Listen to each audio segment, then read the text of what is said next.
Hallo und herzlich willkommen zu unserem neuen Be a Mover Talk. Wir sind heute in Mecklenburg-Vorpommern. Wir kümmern uns um einen ganz besonderen Vogel und einen ganz besonderen Menschen, der sich um diesen Vogel kümmert. Herzlich willkommen, Dr. Günter Nowald. Sie sind Leiter von dem Kranichschutzzentrum hier in Mecklenburg-Vorpommern und wir sind hier im Kranorama. Was ist das Kranorama? Ja, das Kranorama ist tatsächlich eine zweigeschossige Beobachtungsstation für Kraniche. Wir empfangen hier teilweise auf diesen Flächen 4000 Kraniche gleichzeitig. Blässgänse, Nonnengänse, Graugänse, Saatgänse. Das ist ein wahres Vogelparadies. Wie sind Sie zum Kranich gekommen? Wenn ich es richtig verstanden habe, sind Sie eigentlich Ingenieur, wie viele unserer Kolleginnen und Kollegen beim Daimler-Truck. Wie wird man vom Ingenieur aus Nordrhein-Westfalen, geboren in Marl, zu jemandem, der sich hier in MacPom um die Kraniche kümmert? Ja, tatsächlich habe ich als Ingenieur gearbeitet und dann gemerkt, das ist nicht meine Berufung. Habe dann noch mal Biologie studiert und in Osnabrück, da ist der Kranich immer zweimal über meinen Kopf im Jahr hinweggezogen, im Frühjahr und im Herbst. Und ich wollte immer gerne hinterher, gerade im Herbst, nach Spanien, einem meiner Favoritenländer in Europa.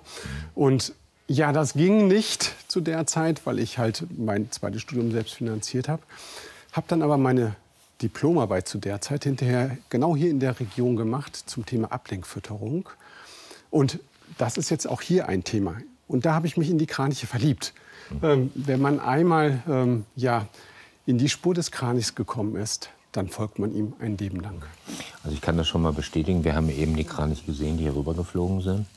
In V-Formation, in umgekehrter V-Formation. So, das war schon sehr eindrucksvoll.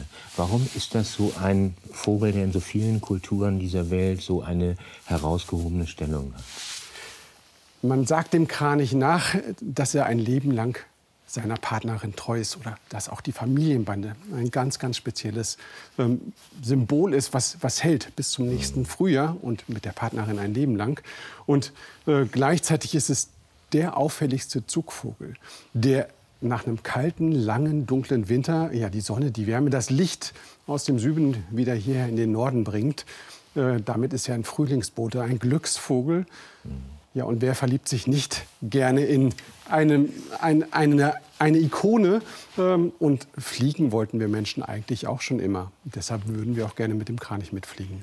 Fliegen ist ein gutes Stichwort. Die Deutsche Lufthansa gehört zu den Unterstützern dieser Einrichtung, so wie Daimler-Truck auch.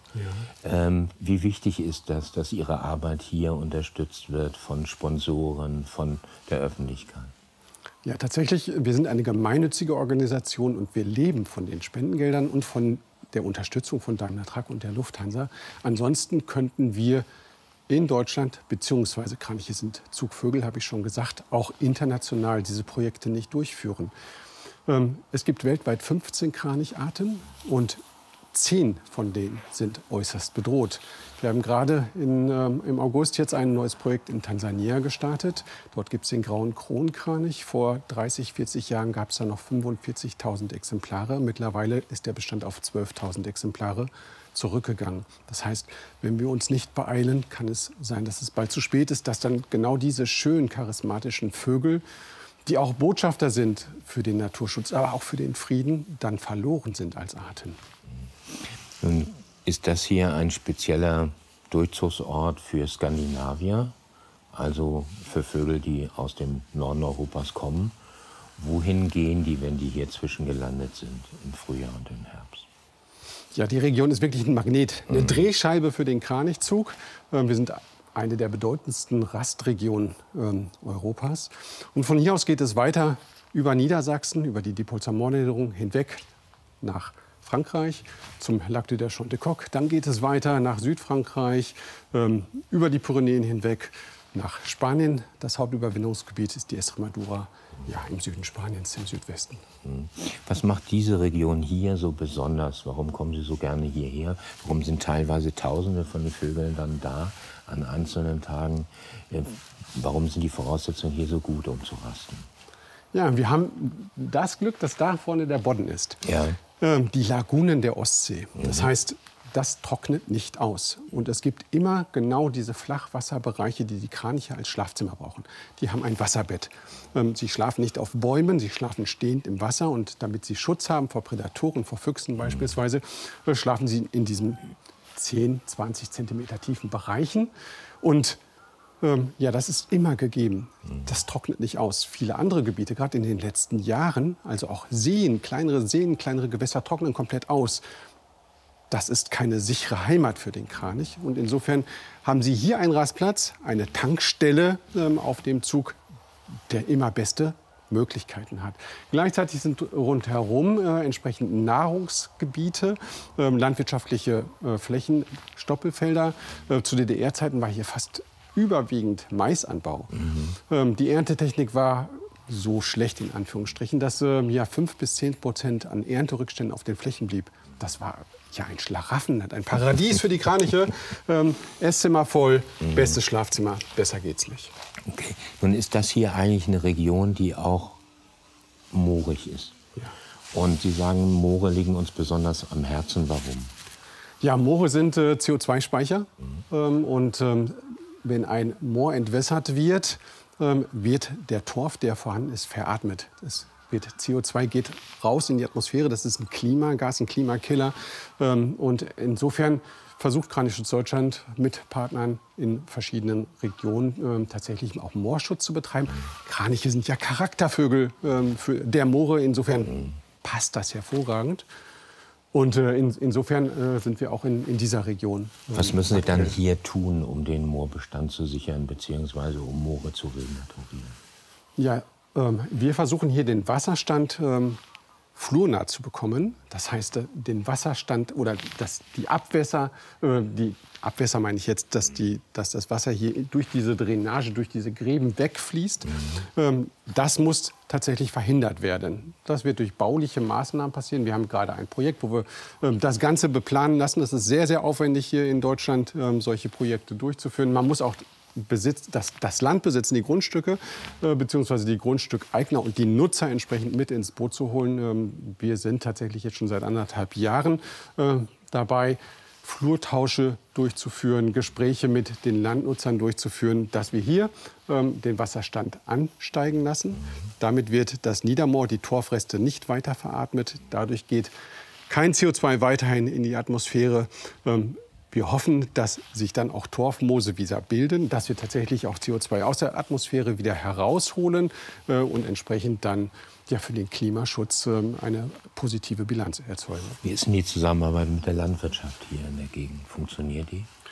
Tatsächlich hier direkt vor Ort sehr gut. Wir haben einen ganz, ganz engen Draht mit der Landwirtschaft, mit den Landwirten, die hier tätig sind.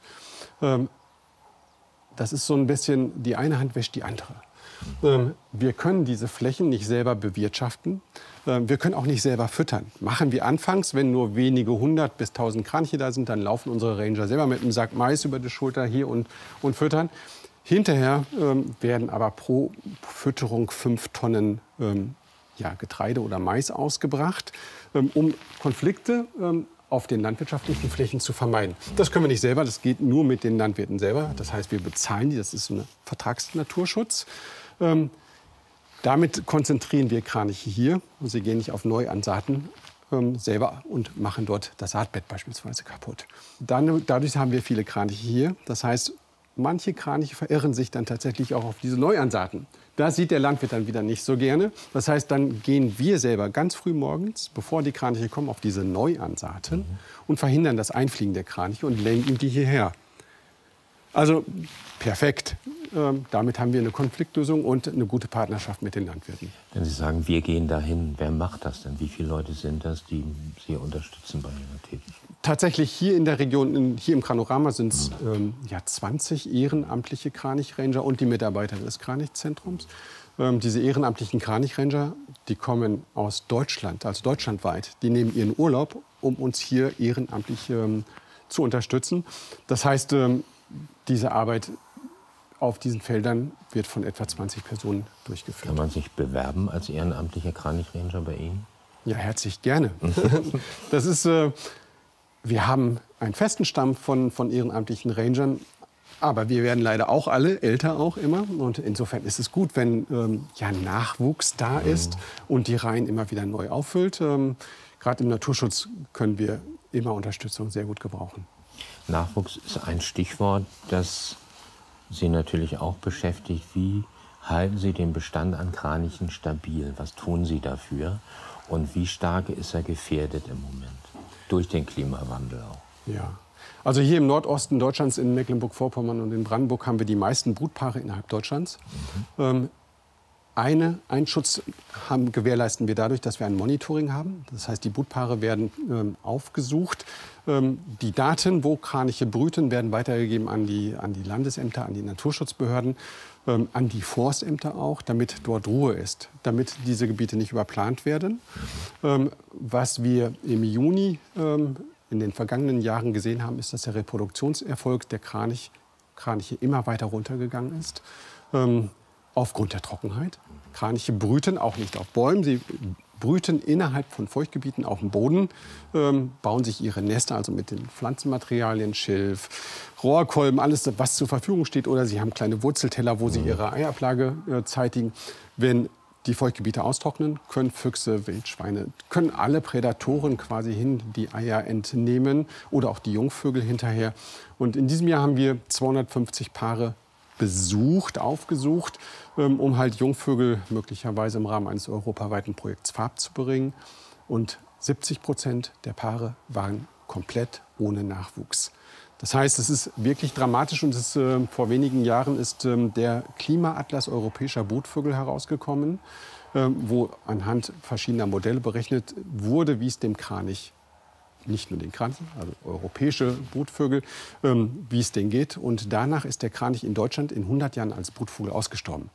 Und tatsächlich in den letzten 5 Jahren, mindestens 5 Jahren, haben wir einen so schlechten Reproduktionserfolg, dass der Bestand nicht stabil bleibt, dass er irgendwann wieder geringer wird.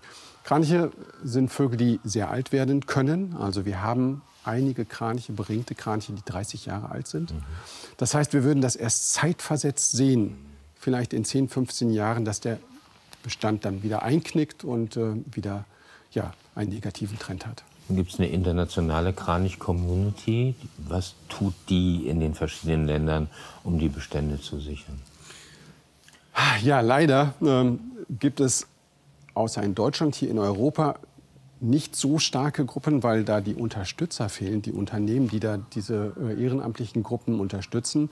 Glücklicherweise haben wir aber jetzt gerade im Norden Europas, in Skandinavien, den behördlichen Naturschutz, der dort ganz stark ist. Wir haben auch ganz andere Flächen. Dort gibt es riesige Moore noch. Dort ist die Landschaft nicht so bevölkert.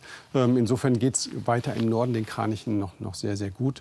Die Gesetze sind innerhalb der EU, innerhalb Europas tatsächlich auch viel besser geworden, sodass der Kranich in den Überwinterungsgebieten bessere Möglichkeiten hat. Die Mortalität ist dort geringer. Insofern kommen auch mehr Kraniche im Frühjahr wieder zurück als noch in den 1950er Jahren. Und insofern können wir die Hoffnung haben, und wir haben sie auch, dass auch der Kranich in Deutschland nicht aussterben wird. Weil wir machen Projekte, gute, erfolgreiche Projekte, und auch mit unserer Grundlagenforschung, die wir durchführen, hoffen wir, dass wir immer zeitnah gegensteuern können, wenn wir sehen, dass irgendwas nicht funktioniert. Wir müssen aber auch noch mal über Futtermittelpreise sprechen. Wenn Sie Mais verfüttern, heißt das, dass die Futtermittelpreise, die ja exponentiell in die Höhe gegangen sind, Sie auch betreffen? Ja, leider ist das natürlich, dass die Preise sie sind verdoppelt im Vergleich zum Vorjahr. Insofern sind die Kosten auch verdoppelt, die wir haben. Und das müssen wir irgendwie abfangen. Und es ist im Moment eine sehr schwierige Zeit. Die Spendeneinnahmen sind wesentlich geringer geworden, weil auch weniger Leute reisen. Also wir sehen, dass wesentlich weniger Touristen da sind, gerade in diesem Jahr. Und insofern haben wir auch so ein paar Sorgen für die Zukunft und hoffen, dass es irgendwie tatsächlich auch gut weitergeht. Weil der Kranich ist einfach ein Symbolvogel, der den Erfolg des Naturschutzes auch zeigen kann, womit wir auch Herzen gewinnen. Der Kranich ist einfach so ein charismatischer, charmanter Vogel, der alle mitnimmt. Nicht nur auf Reisen, sondern er veranschaulicht, warum es sinnvoll ist, dass wir uns engagieren in der Natur für die ja, für unser aller Überleben. Und der bringt auch jede Menge Freude, weil wer sieht nicht und hört nicht gerne diesen Vogel. Das ist ja für mich auch ein Symbolvogel, dadurch, dass er sich hier so konzentriert, dass er zeigt, wie faszinierend ein Naturschauspiel sein kann. Von der Menge her, aber auch von der Akustik. Also dieses Trompeten der Vögel, das ist einfach ein Naturkonzert, dem man beiwohnen kann. Uns als Tracker interessiert natürlich, was so ein Langstreckenvogel noch sozusagen an PS auf die Straße bzw. in die Luft bringt. Wie lange fliegen diese Vögel am Stück? Im Normalfall gibt es Etappen von 300 bis 500 Kilometern. Das wissen wir daran, weil wir einige Kraniche mit GPS-Sender ausgestattet haben. Wir haben aber auch Vögel, die bei guten Zugbedingungen, möglichst mit Rückenwind, tatsächlich an einem Tag knapp 1000 Kilometern fliegen. Und wenn wir jetzt noch mal vielleicht auf die Lebensleistung zurückschauen. So ein Vogel, der aus dem Norden Schwedens kommt und im Süden Spaniens überwintert, der fliegt dann mal um die 5000 Kilometer. Zweimal im Jahr, nämlich hin und zurück, das sind 10.000 Kilometer. Das ist jetzt nur der reine Zug. Wenn der Vogel jetzt 30 Jahre alt wird, dann sind das 300.000 Kilometer. Unabhängig von den ganzen Nahrungsflügen, die noch dazukommen, also so eine 500.000 Kilometer für so einen Kranich. Unglaublich an Zugleistung, das kriegen wir zu Fuß mit Sicherheit nicht hin. Nee, gut, das kriegt man nur mit einem guten Trakt hin, aber das ist eine andere Geschichte. Ja, was schönsten Sie von uns? Wir sind ja stolzer Unterstützer Ihres Projektes. Was können wir für Sie tun? Ja, für mich wäre es toll, ja, wenn diese tatsächlich fruchtbare Zusammenarbeit auf demselben Niveau mindestens weiterläuft und weit in die Zukunft hinein. Okay. Ich bedanke mich für dieses schöne Gespräch. Ich bedanke mich auch dafür, dass ich hier sein durfte. Das ist sehr eindrucksvoll, wenn man die Vögel hört und sieht, muss ich ehrlich sagen. Ja, und wir gucken mal, wir hatten auch schon mal ehrenamtliche Ranger von Daimler, glaube ich, hier. Richtig. Mal gucken, dass wir das wieder beleben können. Wäre, glaube ich, ganz schön. Sehr gut. Ne? Okay, vielen Dank, Herr Dr. Nobel. Ja, das war der BM Mover Talk, diesmal hier aus Mecklenburg-Vorpommern bei den Kranichen, bei einem ausgewiesenen Kranichexperten. Hat sehr viel Spaß gemacht und ich hoffe, es hat euer Interesse geweckt. Dankeschön und bis zum nächsten Mal.